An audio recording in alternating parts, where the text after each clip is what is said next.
북한 주민들이 평양 대동강에서 한강 작가의 책을 읽는 그날까지 함께합니다. 이제 만나러 갑니다.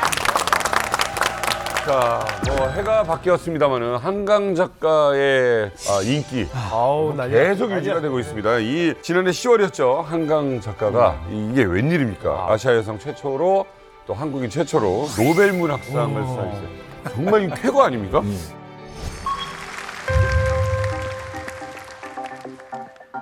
올해 노벨 문학상 수상자를 소개하게 되어 영광입니다. Dear Hangang, our warmest congratulations on the Nobel Prize in Literature 2024.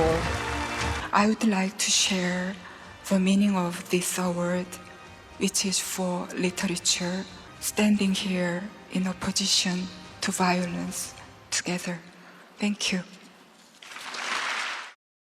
근데 이제 한강 작가의 노벨 문학상 수상에 대해서 여러 가지 평가들이 나오는데 사실 이제 한강 작가 이전에도 그렇고 뭐 앞으로는 더 하겠죠. 이제 노벨 문학상을 수상할 만한 많은 작가들이 있잖아요. 근데 왜 한강 작가냐라는 것을 생각해 보면 대한민국의 이제 전 세계적인 어떤 이미지 혹은 그 인지도 그 이전에 기생충의 아카데미 작품상 수상도 있었죠. 또 BTS의 뭐 미국에서의 차트의 어떤 정말 엄청난 흥행 성공들이 있었죠. 그러니까 이런 어떤 맥락 속에서 한강 작가의 노벨 문학상 수상을 생각을 해보면 받을 때가 됐다 하는 것을 또 자연스럽게 좀 느낄 수 있지 않나. 우리 손민 씨는 어떻게? 독서광. 독서광. 제가 인생에서 책을 몇 권 안 읽어봤는데 이 책은 꼭 읽어봐야겠다는 생각이 들어서 지금 구해놨습니다. 구해만 갔어요. 사실 노벨 문학상 발표 날이 다가오면 우리나라에서 늘 언급되던 두 분이 계시거든요. 소설가 황석영 씨하고 시인 고은. 그래서 맨날 후보에 올랐다가 탈락하고 몇 번 하다 보니까 그 다음부터 이제 포기를 했는데 이번에 이제 여성 작가로서 한강 씨가 이제 노벨 문학상 수상하게 된 거죠. 진 교수님답게 좀 한강 작가님 좀 한번 씹어주시면. 저는 그 예술 작품에 대해서 함부로 쉽지는 않습니다. 예술 작품 왜냐하면은 항상 비평이라면 레트 앤 크리틱 그래서 구원하는 비평이 게 되거든요. 그러니까 작품은 말을 못하니까 그 말을 못하는 작품한테 뭐가 되는 거냐 변호사가 돼서 인간의 목소리를 부여해주는 거. 이게 비평이라는 개념이고 정치 비평은 다릅니다. 미학과 출신 달라요. 미학과는 맞습니다. 뭐 일단 같은 베스트셀러 작가로서 한강 작가님 축하. 오늘 여러 숟가락 얹는 작가. 잘 팔리긴 했어. 그래요? 잘 팔리긴 했어. 엄청 잘 팔리긴 했어. 내가 뭐라고 안 하잖아. 자 근데 뭘 안 하죠? 이 같은 베스트셀러 작가로서 이제 제가 이 말씀을 그만 말해. 몇 번을 얘기해. 자 이게 그 우리나라 작품들 훌륭한 작품들 많았어요. 솔직히 문제는 뭐냐면은 번역, 트랜슬레이션 문제였거든요. 그 예를 들어 가지고 이제 한국어 같은 경우에는 외국 이제 번역하시는 분들이 뭐라고 하냐면 악마의 언어라고 해요. 번역이 안 된대요. 예를 들어 가지고 노란색 같은 경우에는 영어는 옐로우 또는 기껏 해봤자 옐로이시까지밖에 없잖아요. 네. 누렇다, 노랗다, 누르팅팅하다, 된장색. 노르스름. 누르스름하다 이걸 어떻게 번역을 하냐고요. 우리끼리. 요게 문제가 있고 또 두 번째 문제가 뭐냐면은 영어 같은 경우에는 어순이 딱 정해져 있어요. I love you예요. 근데 우리는 어순이 지 맘대로 변하거든요. 그렇죠. 나는 너를 사랑한다 또 되고 사랑한다 나는 너를 사랑한다 너를 나는 이거 어떻게 보냐고. 그렇지. 나 너 좋아하냐? 그래가지고 제가 그 고은 시인의 그 영어 번역본도 봤거든요. 이게 아니에요. 고은 시인께서 쓰신 내용은 이게 아닌데 이걸 살리지 못한 거예요. 근데 이번에 그 데보라 스미스 번역가가 정말 감칠맛 나게 한강 작가의 뉘앙스를 다 살려가지고 번역을 한 것이 정말 키포인트였던 것 같아요. 자, 금혁 씨. 북한에서 노벨 문학상을 많은 사람들이 알고 있을까요? 저는 솔직히 말하면 노벨 문학상의 존재에 대해서는 몰랐습니다. 김일성 종합대학이. 그러니까 이게 노벨상에 대해서는 알았거든요. 뭐 노벨 물리학상, 노벨 화학상 이런 이과 계통의 노벨상은 알고 있었고 근데 노벨 문학상의 존재를 만약 일반 주민들에게 알려주게 되면은 북한의 현실을 담아내는 책이 아니라 어떻게 보면은 이 서양 세계의 현실을 담아내는 책들이 위주 아닙니까? 어쨌든 북한과 전혀 다른 세상의 내용이기 때문에 그런 부분에 대해서 만약 주민들한테 노벨 문학상이 있고 노벨 문학상을 받은 사람들이 이런 사람들이 있다 이러면 알고 싶을 거 아니에요. 읽고 싶을 거 아니에요. 그렇죠. 나도 이거 읽어야 좀 노벨 좀 안다 이런 좀 자랑도 하고 싶고 그러다 보니까 아예 그 존재에 대해서는 알려주지 않는 게 아닌가. 북한에도 세계문학 전집 100권이라고 해가지고 이렇게 100권이 나온 레미제라블이라든가 뭐 이런 많은 소설들이 있거든요. 번역돼서 나온 책들이 있습니다.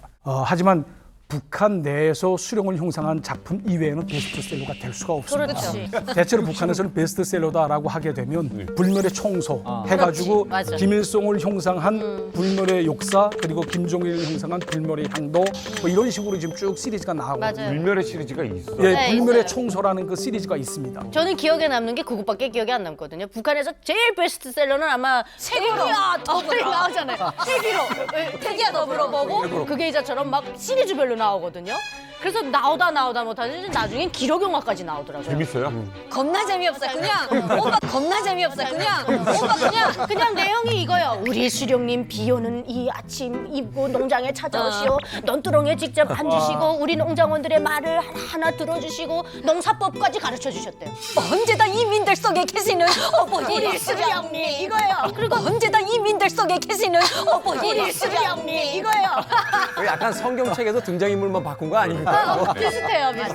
네. 그런데 이제 우리가 이걸 남북의 어떤 경쟁에서 볼 게 아니라 북에 있는 저 동포들도 드디어 남북한에서 최초의 노벨문학상 작가가 나왔구나라고 좀 기뻐할 수 있는 날이 왔으면 좋겠다는 또 생각을 하게 되는데 그런데 지금으로부터 10년 전 이 뉴욕에서 바로 2015년이죠. 한 작가를 노벨문학상 후보로 만들려고 했던 움직임이 있었습니다. 놀라운 점은요. 그 작가의 정체가 바로 북한 작가. 반디라는 필명을 쓰는 작가인데 제가 오늘 그 책을 가져왔습니다. 반디라는 작가의 고발이라고 하는 작품입니다. 북한의 상황을 고발하고 있는 이 책의 충격은 뭐냐면 이 작가가 탈북민이거나 혹은 남한 작가가 아니라 현재 북한에 살고 있는 작가라는 이게 가능해요? 말이 안 되는데.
아니 저는 이 영상을 보면서 네. 아니 반디 작가님 이거 무사하신가라는 생각이 좀 들어요. 그렇죠. 북한에서 여기 고발하고 막 이런 걸 쓴다? 이영종센터장님. 저도 뭐 처음엔 믿기지 않았었는데 저도 사실 2017년에 이 책을 이제 처음 나왔을 때 읽어보면서 사실일까 아닐까 했는데 현존하는 작가가 맞겠다는 판단을 했어요. 왜냐하면 그 내용이나 이런 것들이 북한에서 살지 않으면 느낄 수 없는 구체적으로 돼 있는 7편의 소설인데 북한 현역 작가가 이렇게 반체제 작품 이런 거를 외부에서 출간한 게 이제 처음이었기 때문에 되게 충격적으로 받아들였던 거고 2017년에 처음 이렇게 발간됐을 때 별로 이렇게 주목을 못 받았어요. 이게 이제 해외에서 작품성을 인정받으면서 히트를 쳤고 20개국에서 18개 언어로 20개국이요? 네, 20개국에서 18개 언어로 이제 발간이 됐습니다. 특히 이제 고발의 영미판이 한강의 소설 그 채식주의자 번역으로 잘 알려진 데보라 스미스 이미 일찌감치 이 소설을 이제 번역을 했는데 이 책 내용을 보면 약간 우리 1920, 30년대 근대 소설 같은 그런 느낌도 나고 우리에게도 생소한 단어나 표현들이 많이 나오는데 그거를 이 데보라 스미스가 정말 절묘하게 잘 번역을 한 게 결정적이었죠. 야, 이게 여기에서 이제 한강과 우리가 오늘 이야기할 반디의 연결고리가 등장하는 거죠. 같은 번역가가 번역한 책이다라는 거죠. 데보라 스미스 이번 뭐 한강 작가의 책을 번역해서 주목받기도 했는데 그 이전에 2016년에 매년 이제 뛰어난 문학성을 갖춘 번역 도서에게 수상하는 상이 있어요. 영국의 펜 번역상을 수상했는데 반디 작가의 고발이라는 책을 번역하면서 펜 상을 받게 된 거죠. 게다가 영국 신문 가디언에서는요, 당시에 이 고발에 대해서 세계적인 문학 센세이션을 일으킬 작품이다 라고 굉장히 주목하기도 했었습니다. 궁금하지 않으세요? 궁금해요. 탈북한 작가도 아니고 북한에 지금도 살고 있는 반디라는 필명으로 살면서 이 책을 쓴 작가가 누굴지, 어떤 동기 때문에 이 책을 써서 전 세계에 출판할 수 있었는지, 그게 과연 가능한 일인지, 누가 도와준 건지, 반디는 누구일지 오늘 이만갑에서 주목을 해보겠습니다. 야, 이거 너무너무 궁금합니다. 고발이라는 책 알고 있었어요? 아는 탈북민이 한번 봐라라고 해서 예, 택배로 보내줘가지고 제가 그걸 받아봤거든요.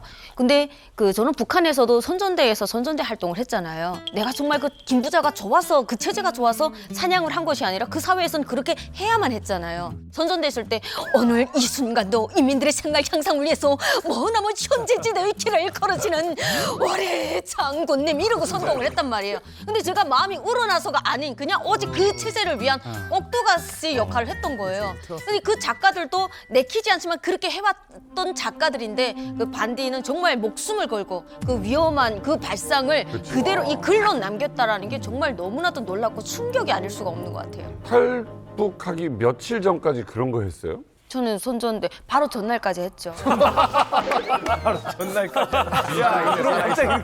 전날까지?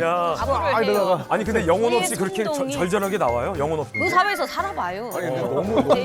진심으로 되잖아. 정말 진심 어리게 한번 해만. 이제와 남조선 괴뢰도당리, 이제와 남조선 괴뢰도당리, 악랄한 사상문학 진투와 정탐문학 책동으로 어렵고 힘들게 살고 있지만 비겁한 자야 갈 테면 가라. 우리들은 사회주의를 지키리라.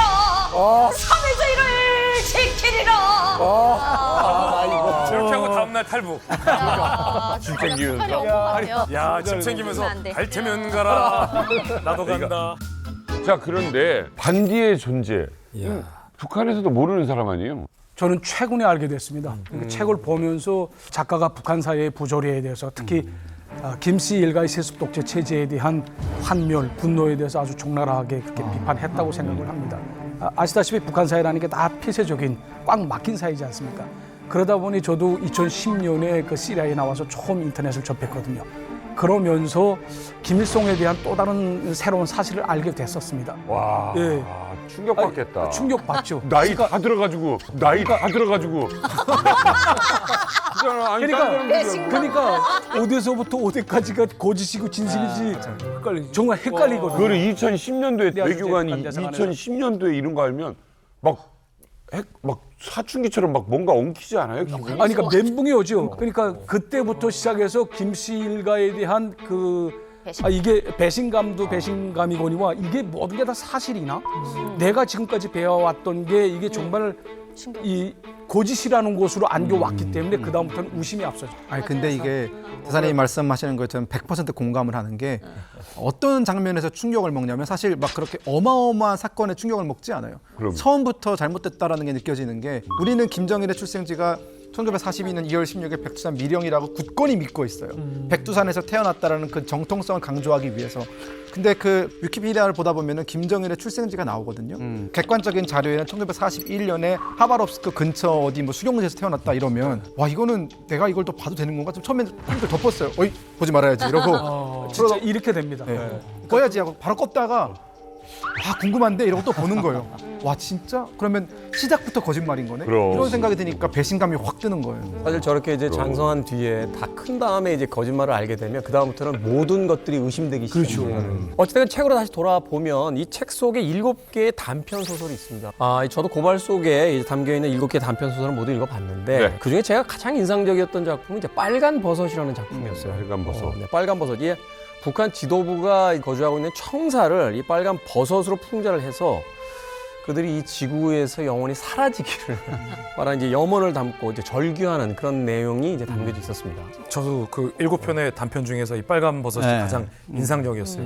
이걸 읽어보면 모든 북한 주민들의 삶과 닮아 있다라는 생각이 들어요. 그래요. 빨간 버섯이잖아요. 우리가 흔히 북한에 있을 때 당에 대한 충성이 어땠습니까? 새빨겠어요. 새빨겠죠? 유현주 씨 아직 안 빠진 거 아니에요? 새빨개요. 새빨개요. 이 빨간 버섯의 주인공 이름이 고인식이에요. 고인식. 근데 이 고인식 역시 빨간 사람이었습니다. 당에 대한 충성심이 굉장히 남달랐어요. 나름 어떤 자부심도 있고 꽤 유복하게 살았어요. 평양에 있는 한 공장에서 일을 했고 넉넉하게 살던 주인공이었죠. 그런데 이 주인공 고인식의 인생이 하루아침에 나락으로 떨어집니다. 6.25 전쟁 때 폭사된 줄로만 알았던 처남이 알고 봤더니 월남을 했던 인물인 것으로 뒤늦게 밝혀지면서 이 고인식의 삶에도 영향을 주기 시작합니다. 일단 혁명화를 당해서 평양에서 지방으로 쫓겨납니다. 처남 때문에? 처남 때문에. 동생도 아니고 처남. 그러게. 처남 때문에. 완전 남이 본 적도 없는 처남. 충분히 가능한 추방됐구나. 가능한 일이지. 만약에 종민 씨가 네. 이 빨간 버섯의 주인공 고인식이라면 네. 계속 지방으로 좌천돼도 당에 대한 빨간 충성심을 유지하겠어요? 처남 때문에 제가 그러면 처남 때문에. 영전 본 적도 없는 천하. 결혼했는데 이제 이만갑 충청 지부 이런 데로 가는 거야. 와 제주 지부 막. 왜 충청이 나빠? 왜 그러는 거야? 청월대로 듣고 보니 참 말 이상하게요. 잘못 골랐네. 잘 나가다 그려. 잘 나가다 왜 그려. 그러면 충성하기 쉽지 않을 것 같은데. 쉽지 너무 않죠. 서운할 것 같은데. 이렇게 충성했는데 나한테 이러면은 나도 충성 못하죠. 그게 이 자연스러운 사람의 배신감이잖아요. 배신감 때문에. 그런데 이 주인공 고인식은 아까 제가 말했죠. 새빨겠어요. 지방으로 좌천돼도 혁명화를 당해도 흔들리지 않아요. 당을 위해서 만사제쳐두고 열심히 일을 합니다. 자녀들 일도 뒷전. 아내의 제사도 챙기지 않고 당을 위해서 열심히 몸을 갈아 넣으면서 일을 하는 북한의 충성파였던 거예요. 자, 그런데 어느 날 엄청난 폭우가 내립니다. 그래서 주인공 고인식이 관리하던 원료 기지의 생산량이 갑자기 급감하게 돼요. 뚝 떨어진 겁니다. 그러니까 고인식으로서도 당황스럽죠. 근데 그때 당에서 생산량 폭감의 책임을 누구에게 돌리느냐? 주인공인 고인식의 탓으로 돌리는 거예요. 아, 저 고인식이 태만하고 혁명화 당했다고 자기 행세 한탄이나 하면서 열심히 당을 위해서 봉사하지 않았다. 그래서 결국 평생 당에 충성하던 고인식이 공개 재판을 당하면서 자식과 생이별하는 과정을 그린 작품이 이 빨간 버섯이라는 작품이에요. 아니 이거는 폭우는 사람이 막을 수 있는 게 아니잖아요. 막을 수 있는 게 아니죠. 이게 자연재해인데 이것 때문에 공개 재판을 한다는 거. 근데 믿겨지지가 않네. 잘 들어보시면 이러한 과정들이 우리가 흔히 들었던 많은 탈북인들의 탈북기에도 이런 비슷한 장면들이 많이 나와요. 아 이거는 북한이 이렇게 사람 잘못이 아닌 걸 지금 사람 잘못으로 하잖아요. 북한은 사람을 영적인 사회로 만들려고 합니다. 그러니까 몸으로 이겨서 싸우는 게 아니라 정신력, 이런 정신무장, 김일성주의화 하자 이런 주의거든요.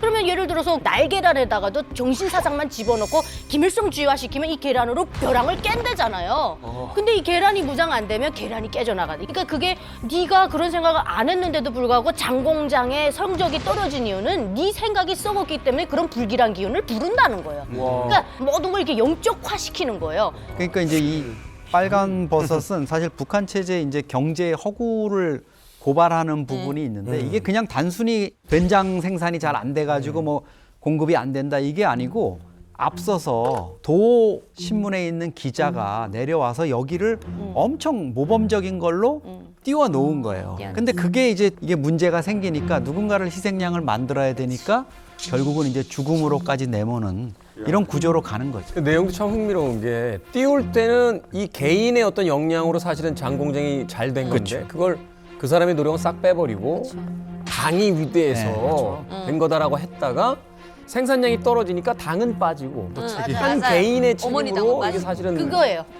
그 책임을 물어서 네. 사실은 이제 인민재판을 가져가는 거잖아요. 결국은 당은 결코 실패하지 않아요. 그럼요. 완전 무결. 위대하니까요. 수령부 오류주의잖아요. 이게 수령은 절대 잘못하지 않는. 딱 보니까 좀 굉장히 비열한 게 이 관료주의가 느껴지더라고 난 보니까 밑에서 잘하면 공은 자기들이 차지하고 네. 그다음에 안 되면은 또 밑에 사람들 딱 하고 자기들은 멀쩡하고 그래서 야 이렇게 관료 시스템이 이렇게 작동하는구나 그걸 알겠더라고요. 이 책의 끝까지 뭐 보신 분들은 아시겠습니다만 이 주인공이 굉장히 그 충성하거든요. 근데 이제 마지막에 그 충성에 대한 어떤 배신이 딱 찾아왔을 때 맹목적으로 체제에 그냥 다 순응하고 사유 없이 살던 한 남자가 그 말하자면 이제 미쳐가는 과정 같은 걸 책에서 담고 있어서 굉장히 좀 충격을 받았어요. 시청자 여러분, 갑자기 이만갑이 왜 일어나?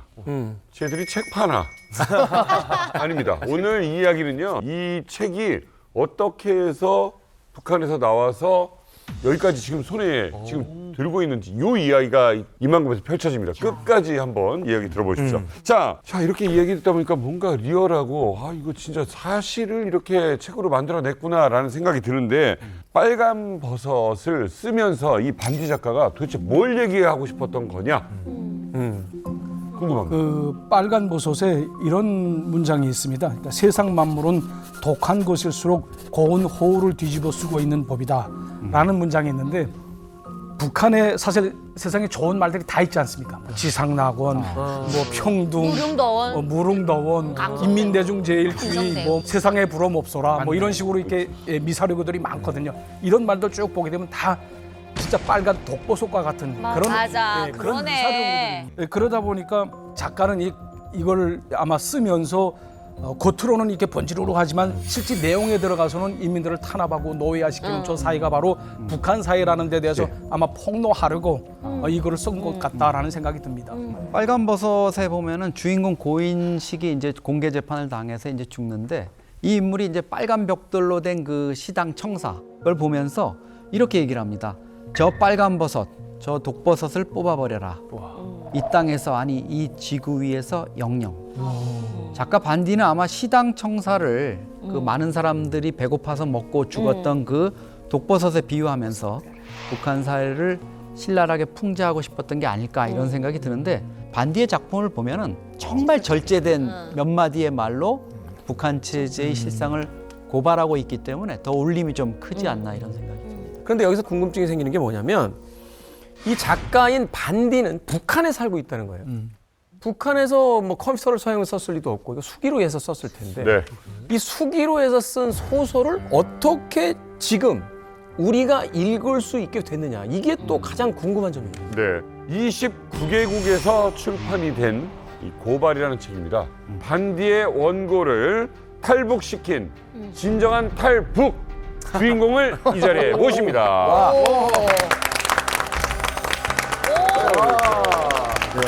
아유, 오랜만입니다. 자, 인사 부탁드립니다. 안녕하세요. 저 피랍 탈북 인권연대의 도희연 대표입니다. 오랜만에 뵙겠습니다. 탈북자 25명이 오늘 오전 베이징의 스페인 대사관에 들어가 한국 망명을 신청했습니다. 탈북자 25명이 한꺼번에 스페인 대사관 정문에 뛰어들었습니다. 눈 깜짝할 사이에 취해법권 지역으로 진입한 것입니다. 탈북자들은 미리 준비한 성명서에서 자유를 얻기 위해 목숨을 건 행동을 했다고 밝혔습니다.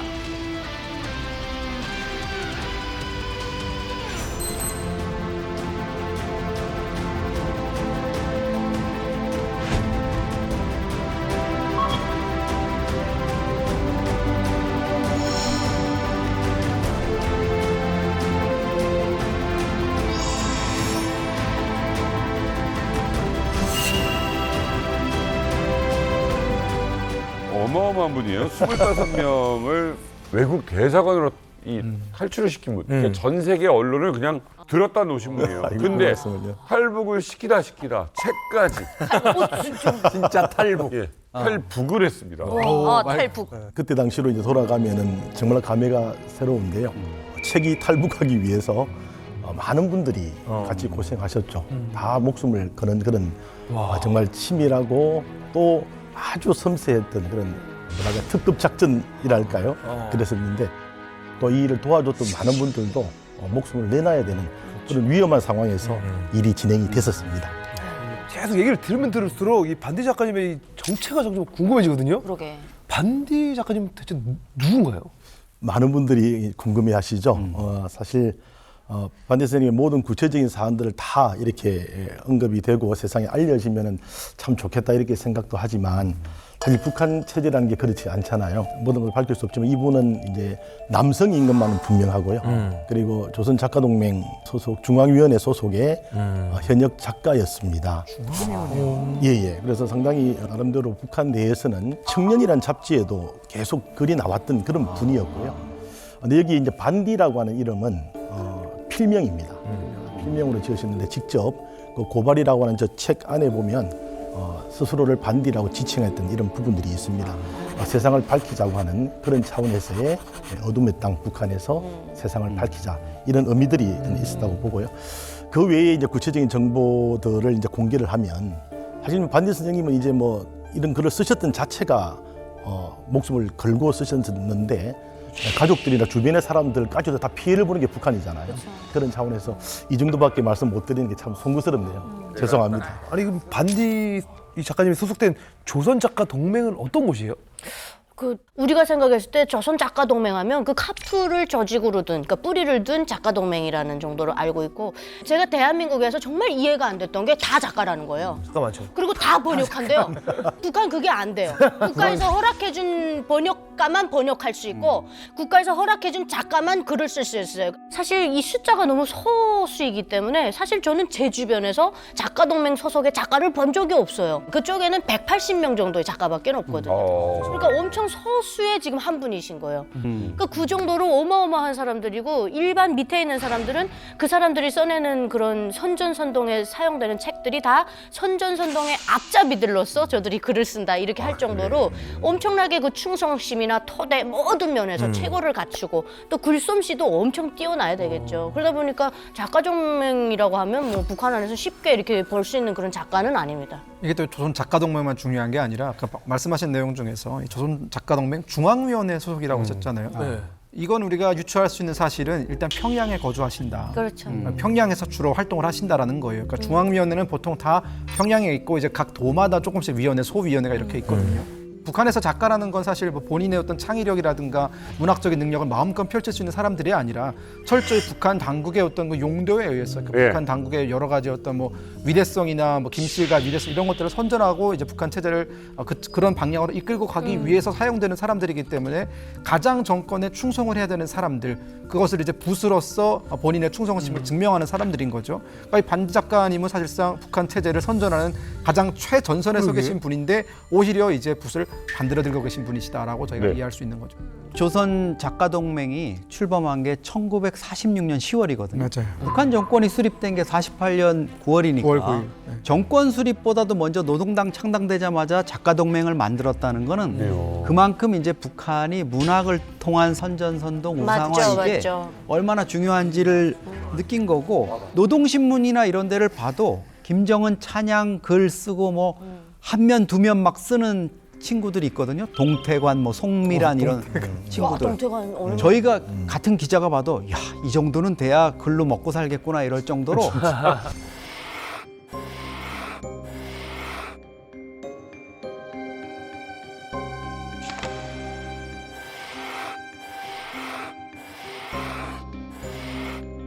정말 이 표현이나 이런 게, 그러니까 김정은이가 동태관이는 아나운서 이춘희하고 같이 그 평양에 이제 빌라도 자기가 지어가지고 선물로 주고 이럴 정도로 관리를 하는 거죠. 근데 거기서 조금이라도 이탈한다 이러면 이제 그거는 살아남기가 힘든 거죠. 저희가 기억하는 장편 소설 제일 유명한 작가는 천세봉 작가의 석계율의 세봉. 이런 장편 소설 이런 건 정말 명작들이거든요. 막 그 북한에서 계속 또 내시고. 네, 근데 그런 것도 보면 그 어마어마한 분량이 싹 다고 완전 체제 선전으로 가는데 그 어마어마한 출신 성분 아닌 거 어떻게 그렇게 해내겠어요? 썬킴 교수님도 그 원칙 없는 세계사 작가잖아요. 아니 전 작가가 아니에요. 원칙 베스트셀러 작가라니까. 어느 서석이에요? 어느 서석? 서석 있어야죠. 저도 베스트셀러는 아닙니다. 저도 책 한 5권 냈거든요. 북한은 우리랑 굉장히 개념이 다른 게, 우리는 뭐 예술가 그러면 막 자유롭다, 막 개인 이런 거잖아. 영혼이 어쩌고 저쩌고. 그런데 북한에서 작가란 건 그냥 공무원이에요. 맞아요, 공무원. 사실 사회적 대우를 북한에서 어느 정도 받는 작가잖아요. 평양에 180명밖에 없는 작가 중에 한 명이라고 한다라면 사실 어떤 생활에 대한 어떤 보장이라든지 굉장히 큰 여러 가지 혜택들을 주었음에도 불구하고 자신이 이야기하고 자기가 글을 쓰는 것과 다른 세상을 가졌을 때의 어떤 괴리감, 이 고발이한 작품을 쓰게 된 계기가 어떤 거였다라고 이야기를 하나요? 굉장히 어려운 질문인데요. 사실 뭐 반디 작가님과 장시간 만나서 대화를 나누든가 하면 당연히 이런 작품을 왜 쓰게 되셨습니까? 얼마나 기간이 걸렸습니까? 이런 여러 가지 이야기를 할 수가 있는데 북한이라는 사회는 그렇지가 못하잖아요. 그래서 저희들이 이제 간접적으로 알 수 있는 부분들은 바로 고발책에 다 나와 있습니다. 7편의 단편집으로 되어져 있는데 그 단편마다 또 특이하게 날짜가 적혀 있어요.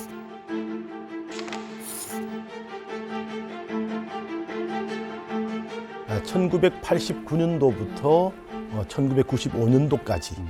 95년도면은 김일성이가 사망한 지 1주년 되는 때잖아요. 그때까지 김일성 사후까지 이런 내용이 적혀져 있는 것을 보면 사실 이제 북한에서 고난의 행군 시기라는 것은 97년도 이후에 본격적으로 사람이 이제 죽어 나가는데 금방 그렇게 사람들이 죽진 않잖아요. 오랜 기간 뭐 영양실조라든지 사회체제가 무너지고 모순이 드러나고 뭐 이런 과정들인데 바로 89년부터 95년이라는 그 사이가 북한 사회에서는 굉장히 많은 일들이 일어났던 것 같아요. 바로 그런 모습을 직접 목도하면서 내가 뭔가 체제 선전만을 위한 것이 아니라 정말 작가로서의 어떤 그런 의미들을 가져야 되겠다라고 해서 글을 쓰신 게 아닐까 그렇게 그야말로 생각합니다. 가프 작가네. 그 고발에 있는 7개의 단편 중 첫 작품이 이제 89년도에 쓰인 탈북기입니다. 이 소설의 주인공은 한 남자인데 굉장히 성실한 남자예요. 리일철이라는 남자거든요. 너무나 성실하고 근면하고 검소하고 하여튼 굉장히 당의 충성심도 강하고 근데 문제는 뭐냐면 출세를 못해. 그리고 또 보니까 주변 사람들이 이상하게 얘를 왕따 놓는 것 같아요. 그래서 그 아내가 이해를 못하는 겁니다. 우리 남편 정말 성실하고 근면한데 왜 사람들이 싫어하지? 그래서 몰래 자기 친구를 통해 가지고 남편에 관한 그 자료가 있지 않습니까? 당의 자료를 몰래 훔쳐봅니다. 근데 거기 뭐라고 나왔냐면은 그 서류에 리일철의 아버지가 북한 노동당과 사회주의 체제의 반기를 든 반당 반혁명 종파분자로 되어 있는 거예요. 그러니까 이 사람 결국 뭐예요? 그 사람의 아들이잖아요. 그래서 분류가 카테고리 분류가 적대군중으로 딱 분류가 돼 있는 겁니다. 그러니까 이걸 보고 이제 깨닫게 되는 거죠. 아, 왜 사람들이 우리 남편이 저렇게 열심히 일해도 출세를 못하고 심지어 사람들에게 은근히 왕따를 당하는가 그걸 알게 됩니다. 아버지가 뭘 했길래 징역형도 아니고 처형을 당했을까요? 그게 아니라 아버지가 이제 그 담당했던 일이 뭐였냐면 모판 관리하는 거였어요. 변액하기 전에 모판 관리요. 이래일철의 아버지가 이제 모판을 관리하는 과정에서 이제 생기술이다 보니까 약간 시행착오가 있었던 것 같아요. 이 시행착오, 그러니까 모판 관리를 잘못했다. 이것 때문에 모판 관리를 잘못했다. 이것 때문에 처형을 당합니다. 진짜. 여기 나와요, 여기? 책에 나와요. 네. 쉽게 말해서 어떻게 보면 리일철의 아버지께서 농사 그걸 잘못하셨다고 해서 한해 농사를 망쳤다 이런 제목을 이제 그렇죠. 그래서 어떻게 보면 처형을 당한 거잖아요. 우린 믿기는 사실입니다. 우린 믿겨요. 믿기거든요. 왜냐하면 이제 제가 한 가지 이야기를 해주겠습니다. 2015년 4월에 현용철이라는 인민무력부장이 있어요, 북한에. 이 인민무력부장이 김정운이 참가한 대회장에서 끄떡끄떡 조금 졸았다고 해서 여사총으로 총살당했습니다. 여사총으로 총살당했다니까요. 졸았다고요? 예, 그러니까 죄목이 뭐냐면 이 사람이 수령을 모시는 자세와 입장, 태도와 관점이 글러먹었다는 겁니다. 농사일을 잘못해서 무슨 총살당했다는 건 북한에서는 어찌 보면 정말 당연한 것이고. 당연한 거예요. 당연한 거예요. 네, 저도 저희 이모부가 적대 군중에 속하거든요. 부업으로 돼지를 키웠는데 돼지가 산통이 좀 있었나 봐요. 근데 그날 저녁에 혁명사상 연구실이 있어요. 지역마다. 김일성 사진들이 걸려있는 그런 보잘것없는 곳이에요. 근데 거기에 호의 사업으로 경비를 방공으로 나가야 되는데 돼지 새끼를 다 내오고 조금 늦게 가겠다라고 미리 얘기를 했대요. 네, 미리 얘기를 하고 늦게 가가지고 정말 늦어졌다고 사과까지 했는데 최고 존엄이 모독이라고. 그 잘못 아닌 잘못 때문에 온 집안이 이제 사촌 동생 저희 이모까지 다 수용소로 갔거든요. 네, 그래서 저희 외삼촌들이 2명이 있는데 거기서 이건 뭔가 잘못됐다. 돼지 새끼 낳고 안 간 것도 아니고 늦게 갔지 않냐. 그리고 미리 통보까지 했고 조금 늦어질 것 같다라고 반장한테도 얘기했는데 이게 거기까지 갈 일이냐라고 했더니 이제 다시는 되돌릴 수 없다. 왜? 수용소로 보냄을 위해서 표창받은 사람들이 너무 많대요. 평소에 이 사람을 계속 철두철미하게 감시를 해가지고 제때에 적대 군중을 적발해가지고 위험을 줄 수 있는 이 요소를 뿌리채 뽑아버렸다라고. 정말 이 북한에서 적대 계급으로 산다는 거는 그 차별받을 일이 많다는 건가요? 그렇죠. 다시 이 소설로 돌아와서 주인공이 리일철이잖아요. 근데 이 남편 리일철뿐만 아니라 조카까지도 이 사회에서 차별받는 모습이 소설에서 굉장히 좀 적나라하게 쓰여져 있어요. 예를 들어 조카가 공부도 잘해요. 그리고 리더십도 있어요. 친구들 사이에 인기도 많아요. 학급 반장이었어요. 그런데 집안에 적대 계급 출신이 있다는 이유로 학급 반장에서 갑자기 잘리게 되고 그리고 친구들한테 이제 괴롭힘을 당하는 거예요. 그런데 이 조카가 똑똑하잖아요. 반장했으니까. 하지만 이걸 조카가 꾹 참아요. 이제 그 이유에 대해서 반디 작가가 쫙 쓰는데 조카는 알았던 거예요. 나를 괴롭히는 그 친구의 아버지가 시당위원회 소속이었다. 그래서 그 시당위원 소속인 그 친구의 아버지가 나와 우리 가족에게 다시 이 정치적인 보복을 할 것이 두렵다. 그렇기 때문에 이제 억지로 이 어린 조카가 참고 있는 그 묘사 이런 것들이 이 소설에서 잘 등장을 하거든요. 남편 리일철이 이제 자기 아버지 때문에 적대 계급이 된 걸 보고 이제 아내가 그때 그 끔찍한 연좌제의 고리를 이제 벗어나야 된다고 생각을 하게 됩니다. 특히 그 계기가 됐던 게 그 조카 있잖아요. 그 조카가 그렇게 당한 걸 봤거든요. 그럼 내가 애를 낳으면 우리 애도 쟤처럼 될 거 아니냐라는 생각을 하는 겁니다. 그래서 사실 아이를 갖고 있었는데 그 갖고 있던 아이를 지우고 그 다음부터 이제 피임약을 먹어요. 그러다가 이제 결국은 뭐 여기서부터 스포일러가 되기 때문에 제가 더 이상 자세한 말씀을 못 드리고요. 그래서 결국은 리일철 부부가 가족의 행복을 위해 가지고 결국은 탈북을 하게 됩니다. 그래서 아내 그리고 자기 형네 식구까지 해서 모든 5명이 그 배에 올라타는 것으로 이제 소설이 끝을 맺죠. 저는 마지막 부분에 이제 가족들과 함께 같이 탈북하는 네. 탈출을 시도하는 그 리일철의 모습을 보면서 정말 많은 감동을 맞아요. 받았습니다. 예, 같은 부모로서 맞아요. 예, 자식을 위해서 또 그 자기 가족을 위해서 자신을 헌신한 게 아닙니까? 예, 그리고 이제 탈북기의 마지막 장면을 보게 되면 거기에 북한 땅을 인생 분모지라는 표현으로 이제 작가가 썼습니다. 그러니까 저도 이제 많은 사람들과 이야기를 나눌 때 북한은 하나의 거대한 공동묘지와도 같다고 얘기를 합니다.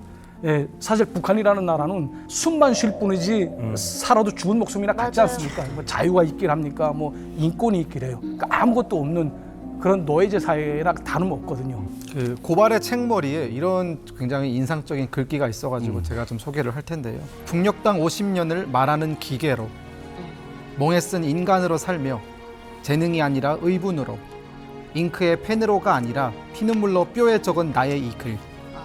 사막처럼 메마르고 초원처럼 거칠어도 병인처럼 초라하고 석기처럼 미숙해도 독자요 삼가 읽고다오 라는 글이 있습니다.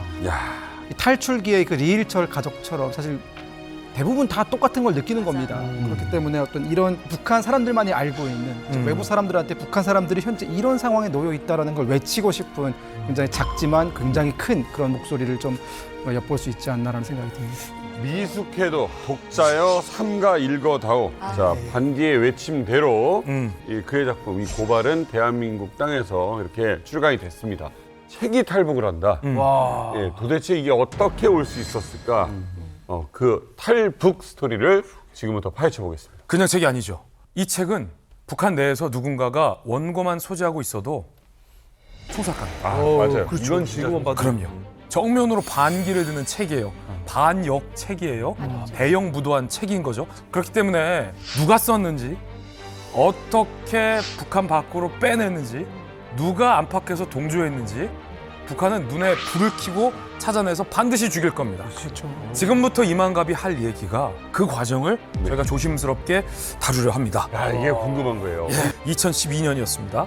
우리 옆에 계신 도의원 대표님에게 전화 한 통이 걸려옵니다. 그런데 이 전화를 건 주인공은 도 대표님이 전화가 온 시점부터 6개월 전에 탈북을 도왔던 한 여성으로부터의 전화였어요. 가명 명옥 씨라고 부를게요. 당시 탈북을 시도하다가 중국 군인한테 잡혀서 북송당할 뻔했는데 그때 이 도 대표님께서 브로커를 통해서 돈을 써가지고 명옥 씨를 북송될 절체절명의 위기에서 안전하게 빼내서 끝까지 탈북까지 시켰던 그런 케이스였거든요. 자, 그 명옥 씨에게 왜 전화가 왔을까? 그래서 꼭 보고 싶다 그래서 제가 집으로 찾아갔었죠. 잘 찾아가지 않았는데 갔는데 정말 놀라웠던 것은 뭐냐면 조그마한 봉투를 이렇게 아파트로 갔었는데 이렇게 뚝 내놓는 거예요. 그래서 저는 뭐 이게 어떤 건지 좀 뭐 의아스러워서 보니까 돈인 거예요. 돈이요? 자기 나름대로 탈북 비용 이런 것들을 하나도 제공하지 않고 왔다고 자기는 생각하고 있는데 그래도 단체를 만나면은 좀 이게 줘야 되겠다 아마 이런 생각을 했나 봐요. 그래서 저희들은 원칙이 이제 그런 돈을 일절 받지는 않고 정중히 사양을 하고 했더만은 뭐 안 받으실 것 같아서 자기도 나름대로 준비를 했지만 하면서 말씀하시는 것이 제가 꼭 하나 부탁을 좀 할 게 있다. 북한에서 남겨둔 게가 있는데 그 심부름을 좀 해주면 좋겠는데 아마 대표님 단체에도 하시는 일하고도 상당히 뭔가 관련도 있고 도움이 될 거다 이런 이야기를 저에게 하는 거예요.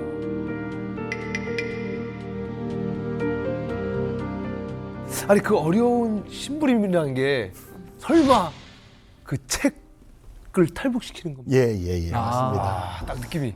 그 이야기였는데요. 사실 이제 저희들이 이제 내막을 조금 알아보니까 가까운 친척이었던 거고 그 탈북 여성이 그래서 자기가 이제 그분하고 계속 소통도 하면서 자기가 이제 탈북을 결심을 하고 그래도 오빠한테 이야기를 하고 떠나야 된다 생각을 해서 탈북 과정들을 이렇게 세세하게 이야기를 하게 되면 이게 언제 어떻게 소문이 나가서 잡힐지도 모르잖아요. 그래서 아마 임박하게 찾아가서 며칠 내로 얘기를 가는데 그 사촌 오빠가 반디 여성입니다. 그렇습니다. 와, 그렇게 가까워요? 예, 그렇습니다.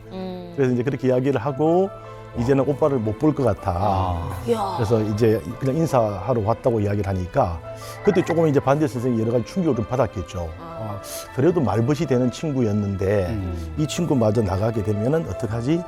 그리고 자기가 그래도 남몰래 준비했던 것 조금 기다려보라 그러면서 바깥에 나가셔서 뭔가 주섬주섬 한참을 찾아서 가지고 나온 게 비닐 구루미로 아주 철저히 감싸 있더래요. 그걸 이렇게 주면서 이걸 네가 좀 가는 길에 가져 나가면 좋겠는데 돈은 아니고 그냥 네가 내 재능을 잘 아니까 그런 거다라고 이야기를 하더는 겁니다. 그래서 근데 이제 명옥 씨는 이제 워낙 뛰어나신 분이니까 북한에서는 이 책 같은 게 나가는 게 굉장히 어렵잖아요. 어려우니까 자기 몸 하나도 지금 근사하게 탈북을 성공하느냐 마느냐 이게 달려져 있는데 만약에 어떤 물건을 잘못 가져 나가다 보면 이게 이제 모든 일이 사단이 날 수가 있는 거죠. 그래서 꼭 오빠를 다시 찾아와서 그 물건을 내가 건사할 테니까 그때까지 잘 간직해 두라고 하고 나온 거예요.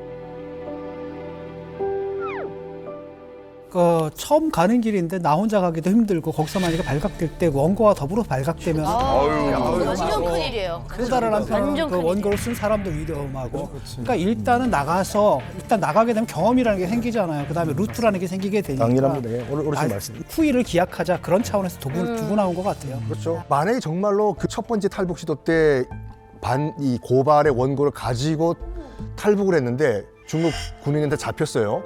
그러면 명옥 씨도 그렇고 반디 작가도 그렇고 둘 다 죽는 거예요. 몰살이지. 정말 운이 좋았던 거죠. 그래서 이제 명옥 씨가 이제 우리 도 대표님의 그 도움으로 탈북에 성공한 다음에 이제 약간 양심의 뭐라고 할까 이제 그 짐이 있었던 거죠. 아 내가 그거를 이제 반출하겠다고 약속을 했는데 그 약속을 못 지켰다. 그 원고만큼은 내가 빼와야 되겠다. 라고 해서 이 명옥 씨가 우리 도 대표님한테 이제 부탁을 한 거죠. 그 원고 꼭 좀 빼달라고. 그런데요, 뭐 반디 작가나 이제 그 명옥 씨 입장에서는 그렇게 제안을 할 수 있겠습니다만 대표님 입장에서도 사실 작은 일이 아니란 말이에요. 좋은 일 아니죠. 예. 더군다나 이제 잘못하면은 이제 사람을 빼오는 그 루트도 위험해질 수 있는 상황이 되는 거고. 근데 이제 그럼에도 불구하고 이 책을 반드시 가지고 와야겠다. 가지고 와서 이제 바깥 세상에다가 소개를 좀 해줘야겠다. 뭐 이런 어떤 결심을 하시게 된 계기가 있습니까? 그때 제 느낌으로는 제가 다른 경험이 하나 있었어요. 2004년도였나 정시범 수용소에서 사망한 사람을 생체 실험을 위해서 화학 공장 쪽으로 이관하는 이관서라고 하는 그 종이가 이 사람을 어디 뭐 함흥 28 비날론 공장으로 옮긴다라고 하는 그런 그 이관 종이 쪼가리였는데 3장짜리였죠. 그 종이 쪼가리 3장짜리를 제가 입수를 해서 세상에 공개한 적이 있습니다. 북한이 화학무기 개발을 위해 주민들을 대상으로 생체 실험을 했다는 오늘 한 탈북자 단체가 그 증거라며 관련 문건을 공개했습니다. 북한의 국가안전보위부에서 생체 실험을 위해 작성한 문서라며 내놨습니다. 이관서에 적은 사람은 화학무기 액체가스 생체 실험에 필요한 대상이며 화학공장으로 알려진 28 비날론 연합기업소의 보위부에 보낸다는 내용입니다. 이 문서가 어떤 파급력을 가져오는지 제가 그때 실감을 했죠. 그때도 말들이 많아서 이게 가짜다, 진짜다, 뭐 이런 일이 있냐 없냐 뭐 말들이 많았지만은 문서 자체가 옮겨진다라고 하는 부분들에 대한 또 그 가치에 대해서는 제가 충분히 인지를 했기 때문에 뭔가 이 원고지 이게 어떤 작품이라도 가지고 오게 되면 북한 인권을 위해서 세상에 알려줄 수 있는 좋은 기회가 되지 않을까 그런 감은 저한테 왔었어요. 자, 어쨌든 도의원 대표는 가져오자라고 결심을 했어요. 근데 이게 문제가 이제 어떻게 빼오냐는 거예요. 이거 빼다가 큰일 날 수가 있잖아요. 너무 어려운 문제예요. 작전을 보통 세워서는 안 될 것 같은데요. 이거는 거의 뭐 성공 확률이 수박할 걸로 예상이 되는 매우 까다롭고 매우 섬세하고 매우 어려운 작업이거든요. 일단 반디 작가를 어떻게 만나느냐부터가 난항이에요. 그 오지 험지에 누군가를 보내야 되잖아요. 근데 보내는 사람이 또 희윤이야, 또 희윤. 또 도희윤이에요. 이미 북한에 그 많은 이 전적들이 있는 사람이라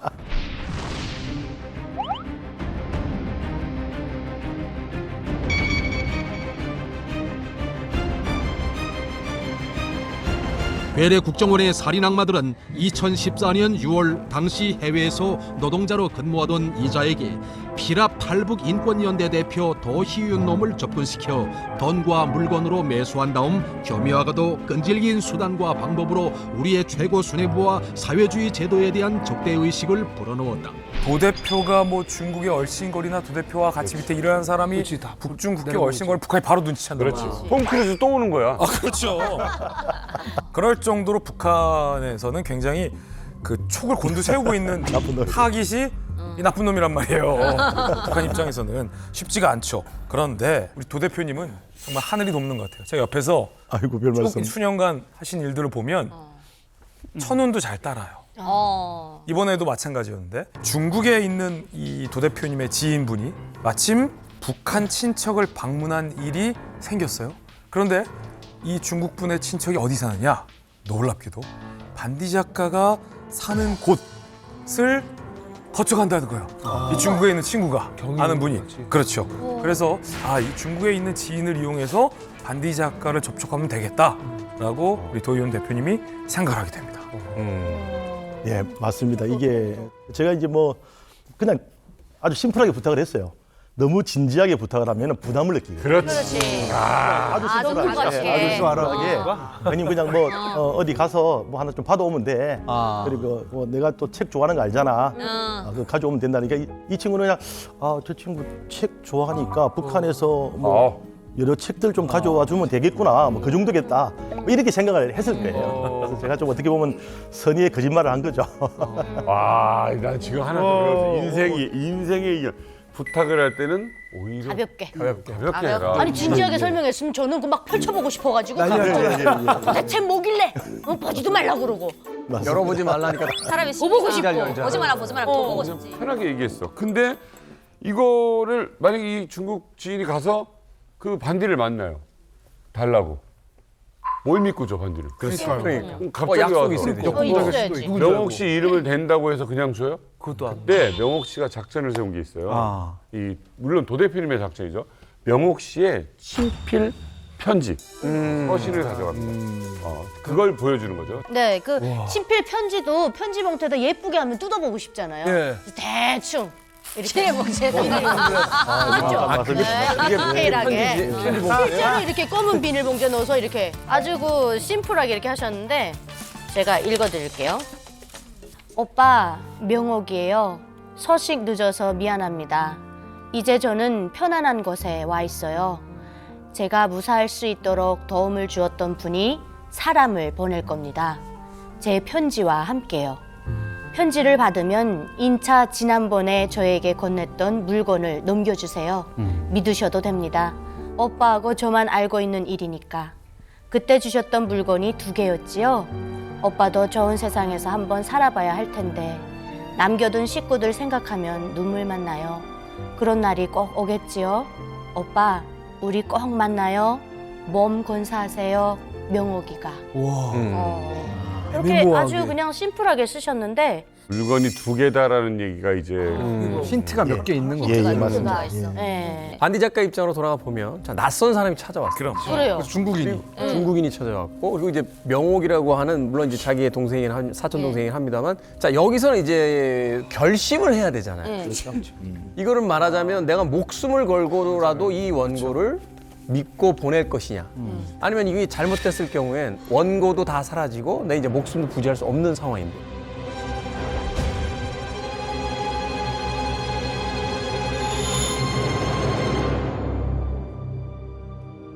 이 자신이 몇 년에 걸쳐 쓴 원고를 세상에 공개하기로 결심을 합니다. 그렇지. 자신의 목숨을 걸고. 숨기는 거는 몸 안에다 숨기면 먹거나 넣거나. 그렇죠. 숨길 수 없잖아. 이게 뭉치라서 이거 뭉치인데 정이 뭉치. 사실상 이게 숨기기 타잖아. 굉장히 힘듭니다. 이거 어떻게 넘어요? 예. 강도 건너야 되는데. 그러니까 이제 북한에는 신의주, 두만강, 뭐 순안 국제 비행장을 비롯해서 국경 초소가 있는 모든 곳에 세관이라는 곳이 있습니다. 그렇죠. 그러니까 세관에 또 어떤 직종이 하나가 있냐면 출판 검열원이라는 직제가 맞아요. 하나씩 있습니다. 아예? 예, 이게 북한으로 들어오고 북한에서부터 나가는 모든 국경 초소들에서 출판 도서들, 미니 카드를 비롯 SD 카드를 비롯한 이런 것들을 단속하는 그런 임무를 수행합니다. 그래서 이제 보통 신의주 세관에 들어가게 되면 열차가 국제 열차가 한 4시간 동안 종차를 하거든요. 100% 다 검열해야 됩니다. 그 많은 사람을? 예, 그 많은 사람 한 명씩 들어가서 100% 다 검열합니다. 이제 예를 들어서 내가 이제 이 여성에 대해서 의심이 간다라고 하게 되면 여성 검열원이 들어와서 속옷까지 100% 다 봐요. 그럴 정도로 빡빡하게 검열을 합니다. 그러니까 이게 나왔다는 게 전 기적이라고 생각을 해요. 그런데 참 이 도현 대표님이 그 시기를 잘 선택한 것 같아요. 요 책을 원고를 반출해내기로 한 시점에 탁 또 어떤 큰 행사가 평양에서 열립니다. 그 시점을 아마 맞춘 것 같은데 그때 평양에서 국제 상품 전람회가 열리는 시즌에 맞춰서 이 원고를 빼내오는 작전 개시를 선택한 거예요. 상품 박람회가 상품 박람회? 국제 상품 박람회가 열리고 있으니까 외국인들이 많이 왔다 갔다 하고. 당시에 중국, 동남아, 북한이랑 우호 국가들의 이 바이어들이 대거 신의주 등을 통해서 국경을 통해서 북한으로 들어올 때였어요. 상대적으로 감시가 어떻다? 느슨하고 소홀해지는 시점을 작전 개시로 택한 거죠. 재미있다. 예, 이게 시기가 좀 누순해질 수 있다는 게 왜냐하면 북한의 상품을 홍보하는 것 이외에도 이 상품 전람회의 그 사이즈, 뭐 크기, 뭐 이런 걸 쭉 좀 그림을 좋게 보이려면 해외에서 들어오는, 그러니까 외국 회사들도 좀 있어야 된단 말이죠. 그런데 이 사람들이 들어오는 게 이렇게 까다롭다, 뭐 그렇지. 빡세게 검열한다 하게 되면 누가 들어올 사람이 있겠습니까? 그러다 보니까 누순해질 수밖에 없거든요. 그렇죠. 근데 아무리 좀 검열이 좀 느슨하더라도 이 반디의 원고는 좀 두꺼운 거에다가 원고잖아요. 그러면 좀 뭔가 이렇게 들고 나가면 좀 수상한 티가 좀 났을 것 같긴 하거든요. 그러게 그냥 나가긴 어려운데. 제가 이제 그래서 원고라는 단어를 일절 쓰지를 않았고요. 책이라고 하는 주로 물건 뭐 이런 표현을 주로 했었고, 그래서 어쨌든 북한 안에서 바깥으로 이 서적과 관련된 내용들이 나온다. 이게 너무 어렵다는 걸 알고 있기 때문에 저희들이 굉장히 고민했습니다. 많은 사람들의 아이디어가 나왔고, 그때 이제 저희들이 생각했던 아이디어가 떠올랐죠. 오, 와, 이게 뭐야? 첫 버전이야. 노동신문? 노동신문. 김일성, 김정일 전집이네. 전집.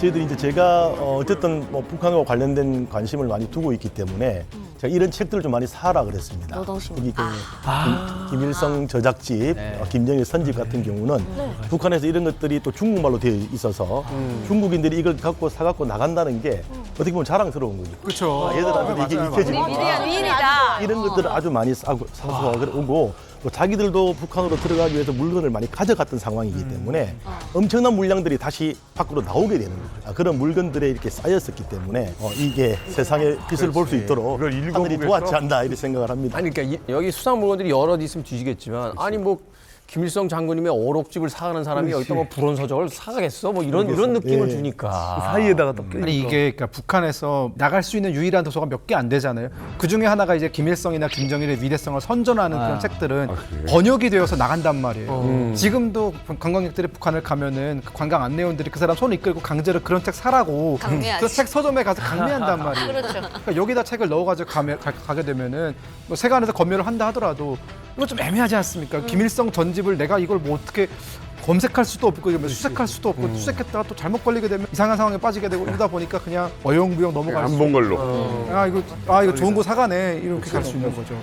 아이디어 너무 작전이 좋은데? 아이디어 너무 좋은 것 같아요. 너무 좋은데요? 김씨 일가의 독재 체제를 뒷받침하는 저자 그리고 그를 신랄하게 비판하는 고발의 원고가 한 자리에 뒤섞여서 나온다. 그 자체가 우리 민족이 겪고 있는 어떤 역사의 아이러니를 좀 보여주는 게 아닌가 하는 생각을 하게 되는데, 자 그렇게 반디의 소설이 이제 고발 그리고 시집인 지옥에서 부른 노래의 원고가 마침내 탈북을 해서 한국 땅을 밟게 됩니다. 와. 자 그때 기분 어떠셨습니까, 대표님?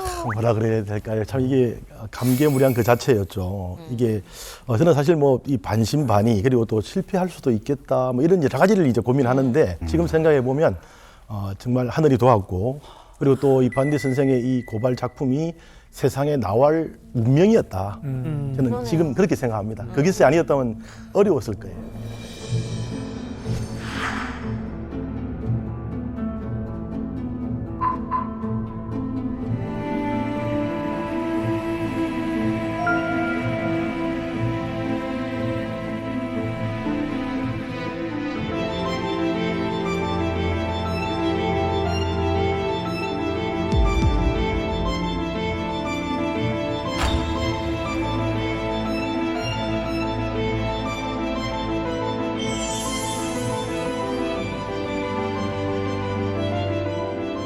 도 대표님은 그 반디 작가의 이 친필, 이 친필 원고를 보신 거잖아요. 그렇죠. 예, 예. 우리도 좀 그 친필 원고를 좀 볼 수가 있나요? 예. 사실 이것을 이제 필체가 너무 좋습니다. 필체가 정자로 그 원고지 아까 보신 그 원고지에 보면 굉장히 두꺼운 건데 처음부터 끝까지 그 글자체가 틀리질 않아요. 정자체로 딱 정성스럽게 그렇게 써져 있는데 북한이라고 하는 사회는 필체 하나만 나와도 그 사람이 누군지를 특정할 수 있는 사회입니다. 그치. 그래서 저희들은 그 원고지를 받으면서 지금까지도 단 한 번도 필체는 공개한 적이 없습니다. 아니 사실 비공개라고 하니까 더 궁금해지긴 하는데 도 대표님이 친필 이 원고를 딱 처음 보셨을 때 예. 어떤 기분이 딱 드셨나요? 이게 어떤 내용인지 저도 잘 모르는 상황이잖아요. 원고지를 처음 딱 펼쳤을 때 제일 처음 생각은 이게 잘못 만지면 다 부서질 것 같아. 종이가. 종이질이 안 좋아서. 예, 예. 맞아요. 종이질도 뭐 북한에서 좀 쓰는 게 그런 거고. 플래기. 또 이게 오랫동안 했던 거를 다 손으로 뚫어가지고 끈으로 묶고 아이고. 이렇게 만든 거예요. 그러다 보니까 이걸 또 읽으려고 그러면 이걸 또 풀러야 되고 이런 상황인데 야, 이거를 하다가는 이 귀한 거를 다 뭐 찢겨버릴 수도 있겠다 이런 생각이 들어서 저희들이 생각이 빨리 이거는 복사를 하자. 무조건 첫 번째 할 때 복사를 무조건 다 하고 그다음부터는 원본은 딱 숨겨놓고 복사본 가지고만 뭔가 작업을 하더라도 하자 이렇게 했는데요.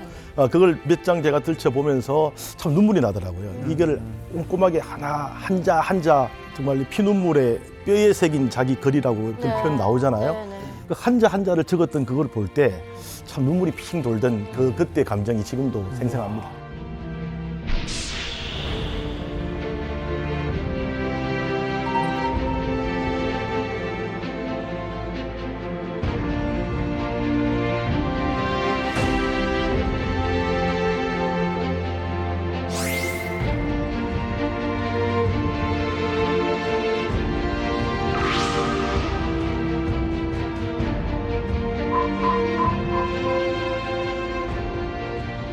근데 이게 지금 뭐 한 20년 동안 이 반디 작가는 야 써놓고 세상에도 못 나오고 이러고 있었을 텐데 그 세월이 지나서 이렇게 책으로 만들어졌습니다. 자, 그런데 그거지. 이렇게 반응이 있었느냐?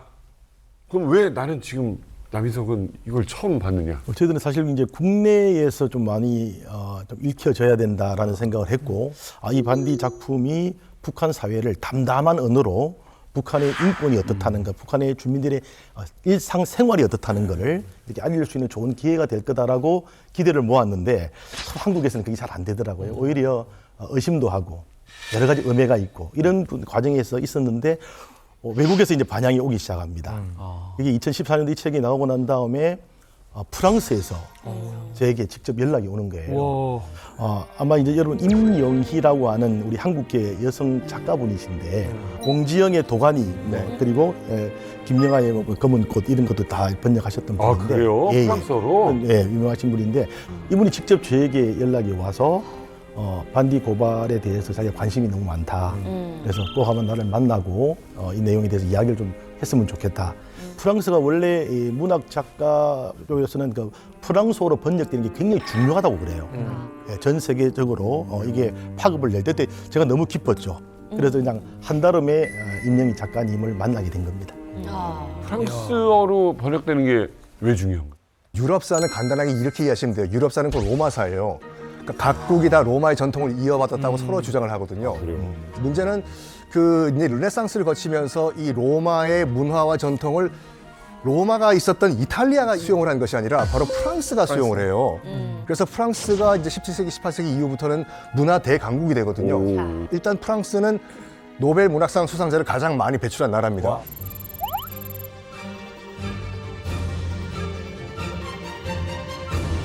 그래서 유럽뿐만 아니라 전 세계 이제 문학계에서 이제 프랑스의 인정을 받는 것이 상당히 중요하거든요. 그런데 이 프랑스에서 먼저 연락이 온 거예요. 러브콜이. 이거 고발 프랑스어로 번역을 하자. 그래서 거의 한 30개국에서 지금 번역이 됐잖아요. 가장 먼저 번역된 나라가 프랑스거든요. 그러니까 프랑스가 어떻게 보면 마중물 역할을 해서 쭉 번역이 된 거예요. 그랬구나. 네, 맞습니다. 그러면 왜 프랑스, 세계 문학의 중심지인 프랑스에서 먼저 러브콜을 보냈을까? 이유 궁금하시죠? 네. 네. 그 이유를 제가 직접 알아보기 위해서 직접 프랑스를 갔나요? 파리는 안 가고 이 고발을 프랑스어로 최초로 번역을 한 작가 임영희 작가를 직접 만나봤습니다. 화상으로 만나보시죠. 그래도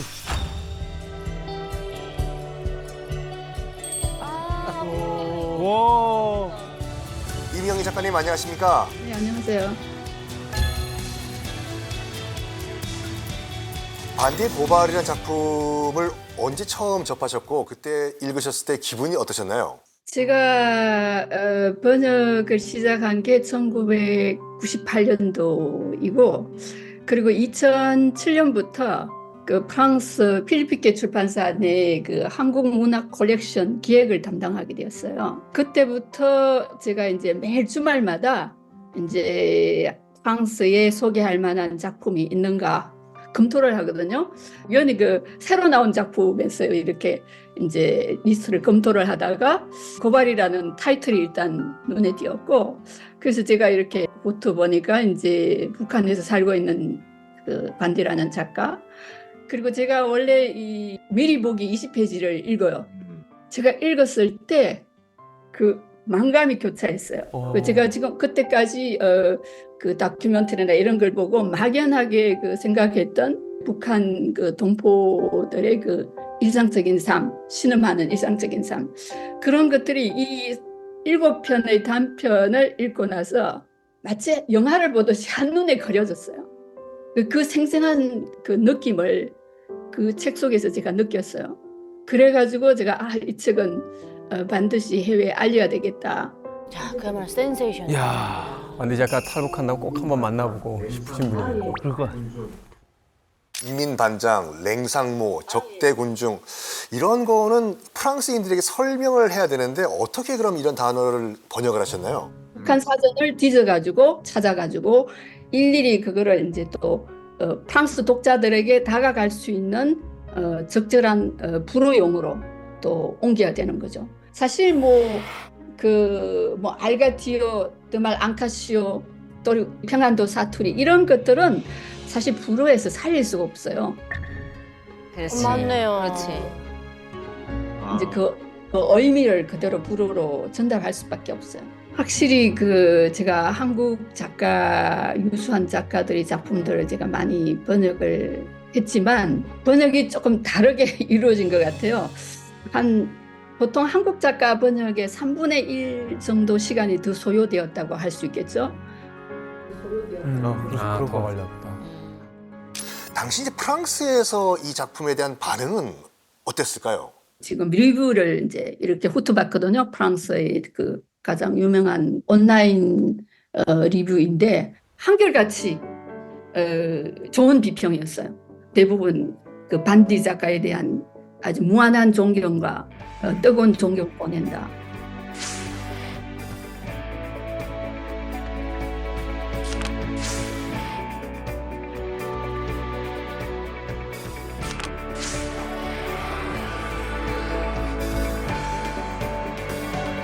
북한 체제에 완전히 그 복종만 하는 꼭두각시로만 생각을 했는데 이 작품을 보니까 지적인 능력을 가지고 비판적인 정신을 가지고 이 부조리한 북한 체제에 저항하려는, 투쟁하려는 이런 동포들도 있구나. 이런 사실을 이 작품을 통해서 깨달았다라는 이제 프랑스 독자들이 있어요. 고맙습니다. 고맙습니다. 대단하신 분이네요. 네. 아니 사실 저도 이만갑 MC를 지금 몇 년째 하는데 네. 이렇게 몇 년째 해도 사실 북한 말을 이게 많이 알기가 쉽지 않거든요. 근데 이 북한 말을 프랑스어로 이제 번역한다니까 저한테는 더 대단하게 좀 보이시는데 프랑스에서 그 임영희 번역가님은 만나셨나요? 좀 전 우리 임정희 작가님 뵈니까 벌써 10년 전인데도 더 아름다워지신 것 같고 지역에 있는 그 와인으로 유명한 디종이라는 지방까지 가서 북 콘서트를 했거든요. 지방에서도 그렇게 찾아요. 이 북 콘서트를 위해서 많은 분들이 모이셔가지고 그 지방에서 반디 작가에 대한 제가 이제 쭉 일단 강의를 하고 그다음 이 책에 대해서 서로 톡하는 이런 시간이었는데 많은 사람들이 모인 건 아니었지만은 정말로 진지하고 뜨거운 것 지금도 제가 잊을 수가 없습니다. 그때 많은 라디오, 방송 이런 데서 많이 보도가 됐고요. 또 북한의 솔지니친이라고 하는 단어들을 가지고 많이 그 지식인 사회에서 회자가 됐습니다. 솔제니친이 소설가인가요?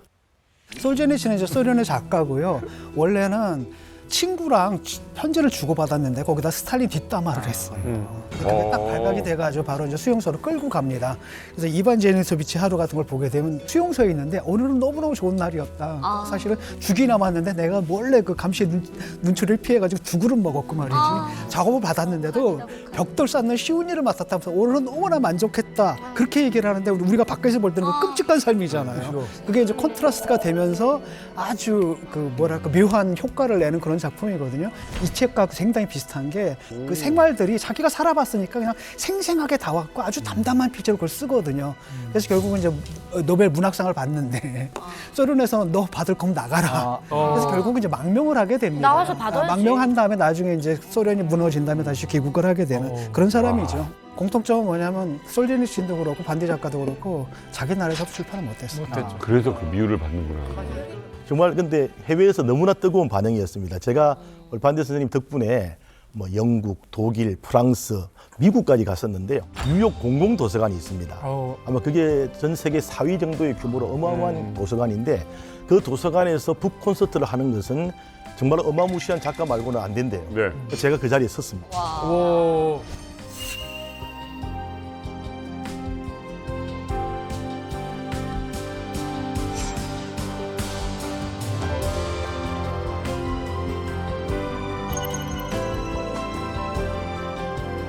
지하 공간이었던 걸로 제가 기억이 나는데 그 광장이 한 300~400이 꽉 차버렸어요.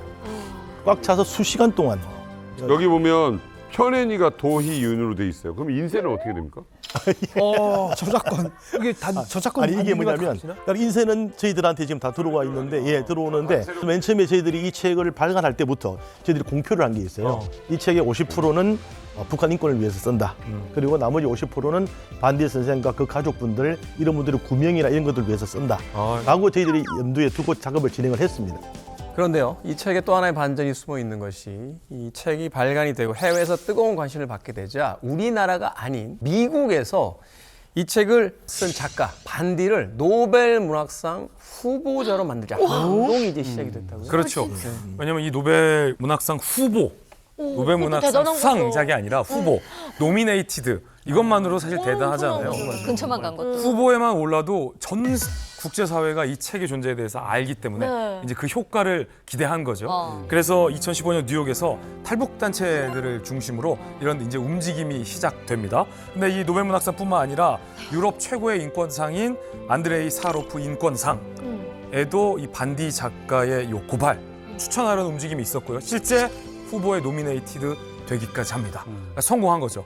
그리고 우리가 앞서 얘기했지만 이 번역가가 누구라고요? 그 한강 번역가. 한강 작가의 번역가. 데보라 스미스. 데보라 스미스잖아요. 이때 이 단체가 영국의 펜 번역상 수상 추진까지 해서 실제 수상까지 이어집니다.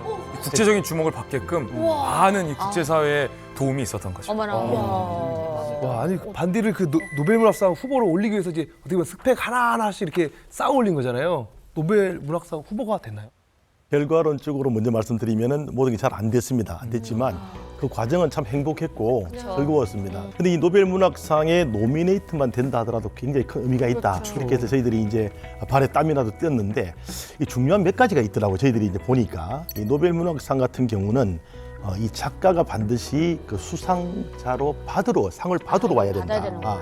라고 하는 그런 부분이 있고 또 한 가지는 이 작품 수의 문제예요.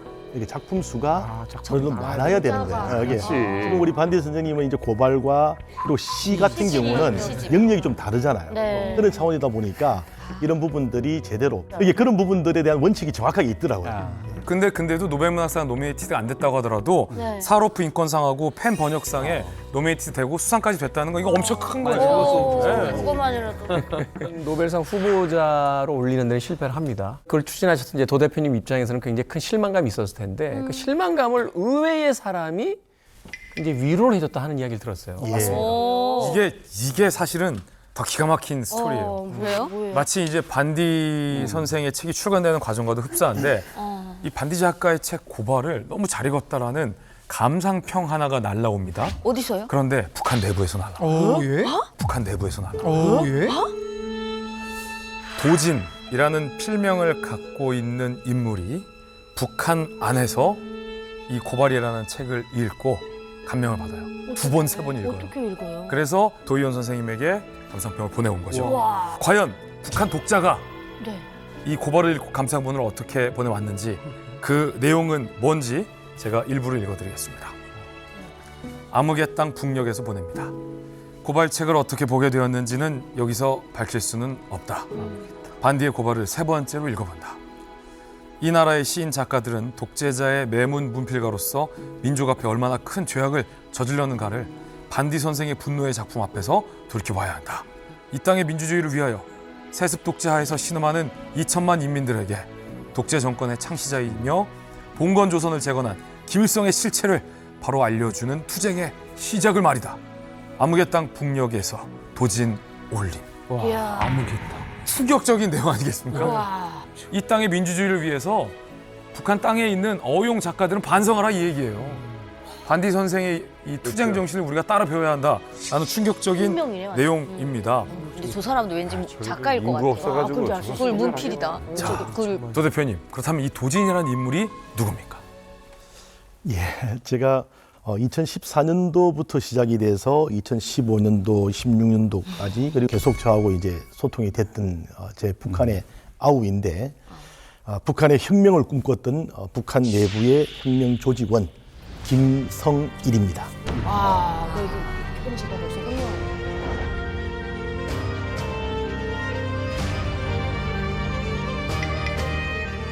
어머, 저 사람 잡혔구나. 어떡하니? 이자는 미중앙 정보국과 그 턱 밑에서 기생하는 괴뢰 국정원의 살인 악마들에 의해 극악한 테러범으로 전락된 김성일이다. 이자는 미중앙 정보국과 그 턱 밑에서 기생하는 괴뢰 국정원의 살인 악마들에 의해 극악한 테러범으로 전락된 김성일이다. 괴뢰 국정원의 살인 악마들은 2014년 6월 당시 해외에서 노동자로 근무하던 이자에게 피랍 탈북 인권연대 대표 도희윤놈을 접근시켜 돈과 물건으로 매수한 다음 교묘하고도 끈질긴 수단과 방법으로 우리의 최고 수뇌부와 사회주의 제도에 대한 적대의식을 불어넣었다.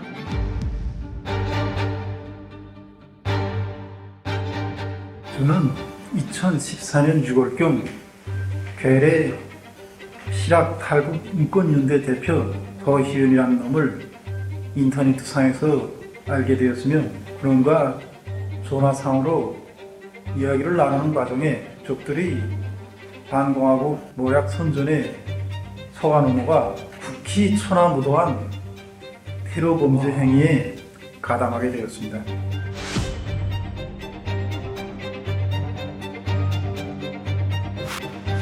어머, 이만갑이 나오네. 웃잖아. 방금 희석이 형 얼굴 지나갔는데. 이석 오빠 총살.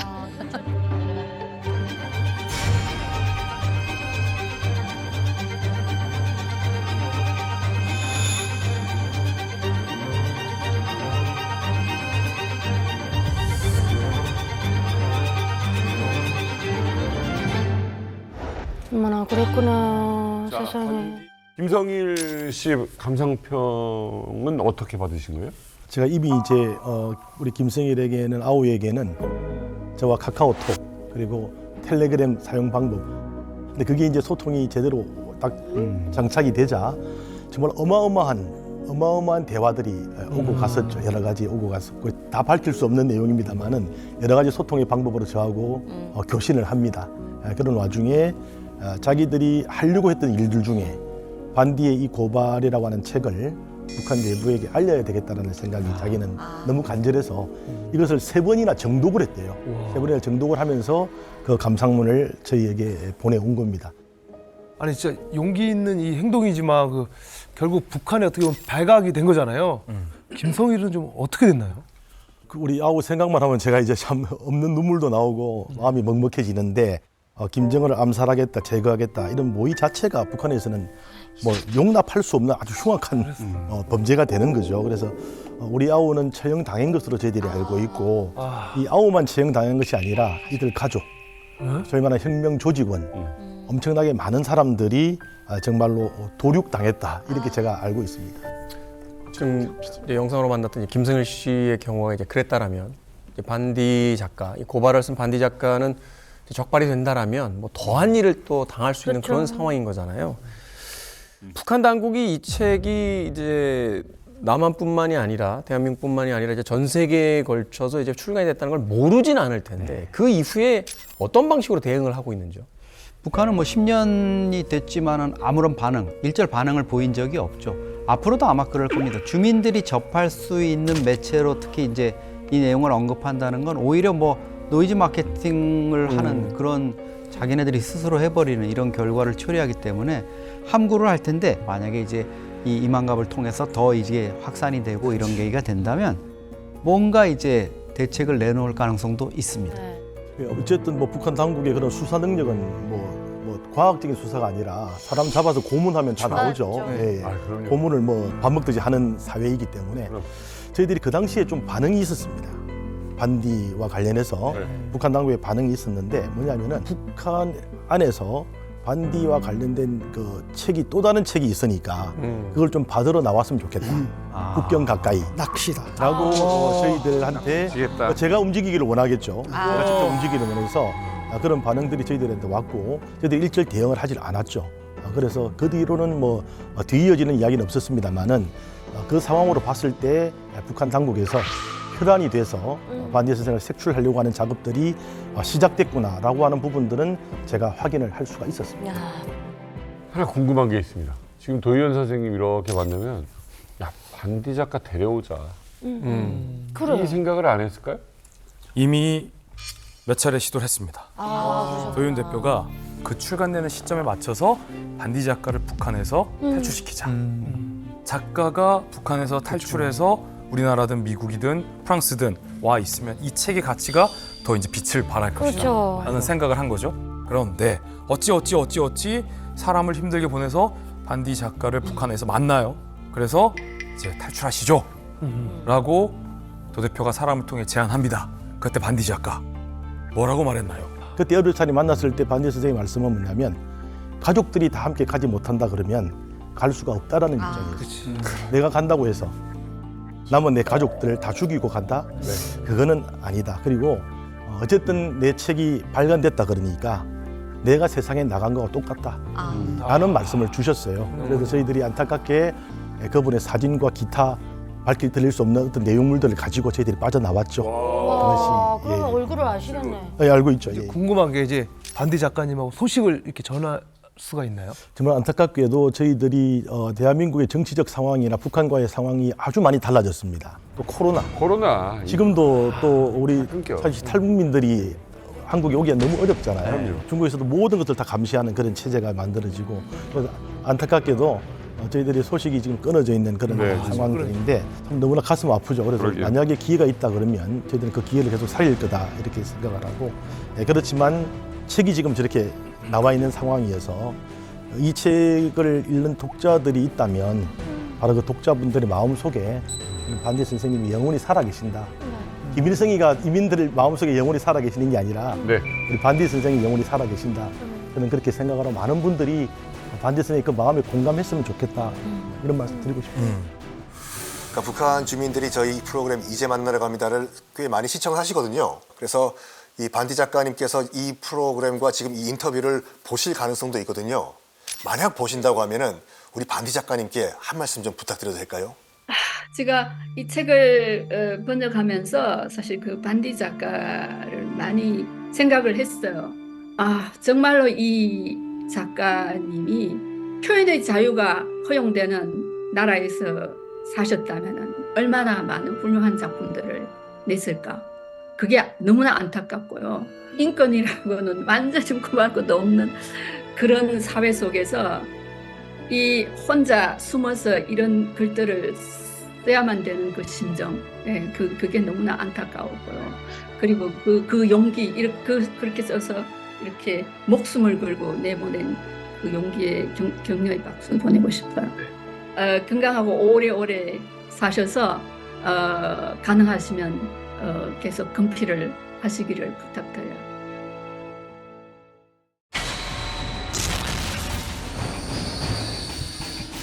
속수무책으로 드론에 당하는 모습들이 다 우크라이나, 러시아 땅에서 벌어지고 있는 북한군의 참혹한 현실이 맞고요. 3,000명이 넘는 북한 군인들이 사망하거나 부상을 당했다라고 발표했거든요. 부대원들 평균 연령이 21살이고요. 가장 어린 군인이 18살. 이제 증거를 없애기 위해서 얼굴까지 소각하는 끔찍한 일을 하고 있습니다. 우크라이나 군을 보면 무기를 버리고 손을 들어 항복의 의사를 표하십시오. 해방의 길을 선택하시기 바랍니다.